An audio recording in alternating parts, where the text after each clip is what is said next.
We're doing something very different today and sitting down with an American dog meat farmer whose business has been owned and operated by her family for 4 decades. Why dogs? Well, I mean, when our step-uncle started, he didn't have a lot of land, but it was enough for dogs. They're very docile, so dogs are very profitable. Of course, they're loved. You know, we love our dogs. That's what we do, and we're proud of the care that they get.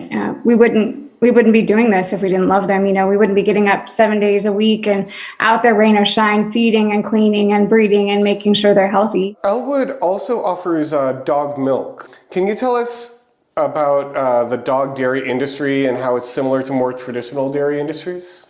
Oh, of course. Yeah. So the process is very similar. We impregnate our dogs 1 to 2 times a year so they can keep producing fresh milk for your coffee and your cereal and your baked goods. Well, not ours, right? We're vegan, so not ours. Oh, yep. Sorry. We whisk the puppies away after they're born. We can harvest their milk, the mom's milk. And we've been very successful in breeding productive dairy dogs. They produce about 750% more milk than they normally would, which is great for us, you know. So they're milked twice a day. They have to be.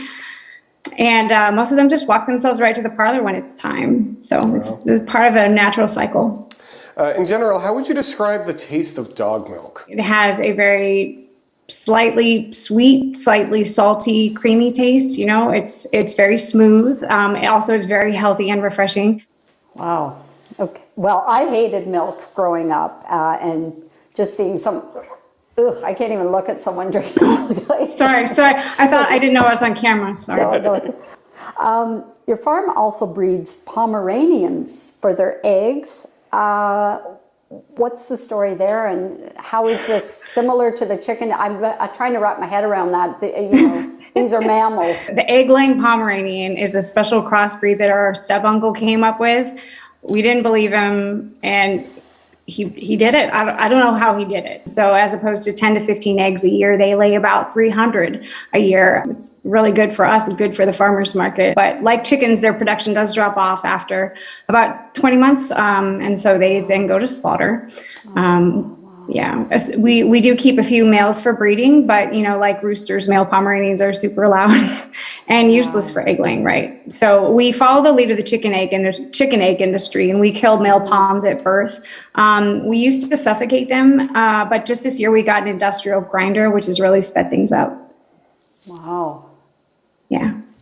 Not really sure what to say. Well, so you've bred your Great Pyrenees to produce unnaturally high quantities of fur. The demand is there. The people at the farmers market can't get enough of that locally grown wool. You seem to churn out a lot of bacon. Why pugs? This is my favorite topic, just bacon. Pugs have perfect bellies for bacon. These are dogs that are especially bred to be especially large, and they grow large faster. So they have a lot more belly for a lot more bacon. Like, I'm here when they come into this world, and I'm here when they go out, and I'm here to taste test. And what happens with the runts or sickly puppies? We have to process them. We process them quickly. Sometimes right on the spot, with a little thump. Yeah. Diseases are an inevitable part of this business. And yes, we house animals by the thousands in crowded indoor facilities. And yes, unfortunately, that is an ideal breeding ground for diseases that can be passed on to farm workers. But this is the same for any farm. Mm-hmm. And if the consumer cared about diseases, they wouldn't be lined up at the farmer's market to buy our meat. Ever grow particularly attached to any of the individual dogs? If we were sentimental, we wouldn't have a dog farm. We'd have a dog sanctuary. That sounds silly. Yeah, I don't know. Where do you get your money? I don't know.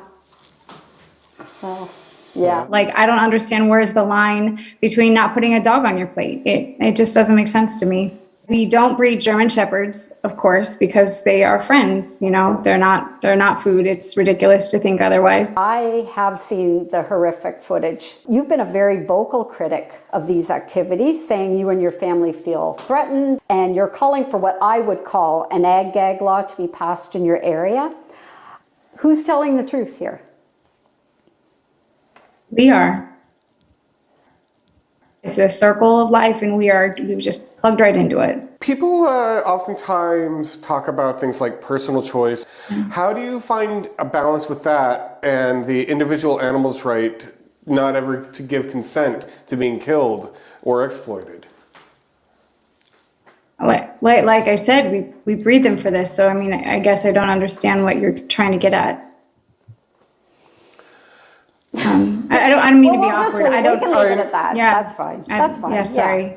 No, not at all. I'll share how we humanely harvest them. So, first, they're in the mornings. They're put in very large crates and brought to our processing building right on property. So it's very, that the proximity really helps make it a lot more ethical. In our killing rooms, the dogs are hung up by their back legs. The dogs are then all dragged through an electrified water bath, which renders them unconscious. And then the conveyor will then take them from the stunning station to the killing, bleeding station where, you cut their throats. And that's it.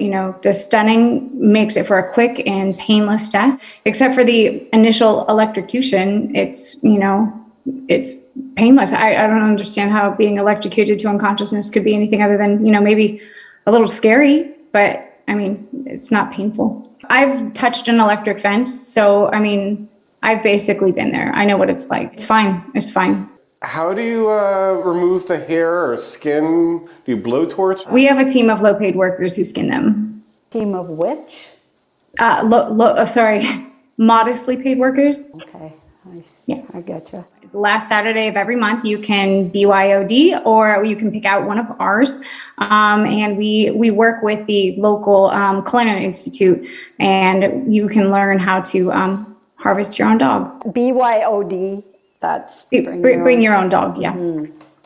As an ethical vegan, it often really irritates me that my hard-earned dollars help support the billions in subsidies paid out to the animal agriculture industry. Even though you benefit from these taxpayers, do you think it's fair that your industry has an unfair advantage at the grocery checkout? It is fair.